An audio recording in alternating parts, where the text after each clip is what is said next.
കോട്ടയം വൈക്കത്ത് 100ഓളം CPM CPI പ്രവർത്തകരും നേതാക്കളും ഇടത് രാഷ്ട്രീയം ഉപേക്ഷിച്ച് BJPയിൽ ചേർന്നു. CPI workers union, ASF, AYF സംസ്ഥാന ജില്ലാ നേതാക്കൾ ഉൾപ്പെടെയുള്ളവരാണ് BJPയിൽ ചേർന്നത്. BJP അംഗത്വം നേടിയ ഇടത് പാർട്ടികളിൽ നിന്നുള്ളവരെ സംസ്ഥാന general secretary S. Suresh shawl അണിയിച്ച് സ്വീകരിച്ചു. വൈക്കം തലയാടത്ത് 100ഓളം പ്രവർത്തകർ CPM CPI പാർട്ടികൾ വിട്ട് BJPയിൽ ചേർന്നത് കോട്ടയം ജില്ലയിൽ BJPയുടെ വൻ മുന്നേറ്റത്തിന്റെ മറ്റൊരു അടയാളമായി മാറി. CPI ശക്തി കേന്ദ്രമായ വൈക്കത്ത് CPI പ്രാദേശിക നേതാക്കളടക്കമാണ് BJPയിൽ ചേർന്നത്. CPI മുൻ ലോക്കൽ സെക്രട്ടറിയും NRIG വർക്കേഴ്സ് യൂണിയൻ സംസ്ഥാന സെക്രട്ടറിയുമായ PR രഞ്ജിനി, AIYF കോയിക്കം മണ്ഡലം പ്രസിഡന്റും കോട്ടയം ജില്ലാ കമ്മിറ്റി അംഗവുമായ സോണിഷ്, CPI മുൻ ജില്ലാ കമ്മിറ്റി അംഗവും AISF മുൻ സ്റ്റേറ്റ് സെക്രട്ടറിയുമായ PS ബാബു, CPI മുൻ local secretary K. Ramakanthan, AISF ജില്ലാ കമ്മിറ്റി അംഗം കാസ്ട്രോ തുടങ്ങി 100ഓളം പേരാണ് CPI CPM പാർട്ടികൾ വിട്ട് BJPയിൽ ചേർന്നത്.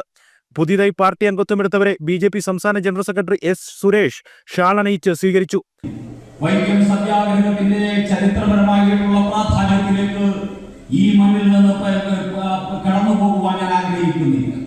പക്ഷേ വൈക്കം സത്യാഗ്രഹവും ക്ഷേത്രപ്രവേശന വിളംബരവും അതുപോലെ തന്നെ വഴി നടക്കാനുള്ള സ്വാതന്ത്ര്യത്തിന് വേണ്ടി മഹാത്മാ അയ്യങ്കാളിയുടെ നേതൃത്വത്തിൽ നടന്ന സമരവും ഒക്കെ ഈ കേരളത്തിന്റെ നവോത്ഥാന മുന്നേറ്റത്തിന് ഏറെ ശക്തി പകർന്നിട്ടുണ്ട് എന്ന് നമ്മൾ മനസ്സിലാക്കണം.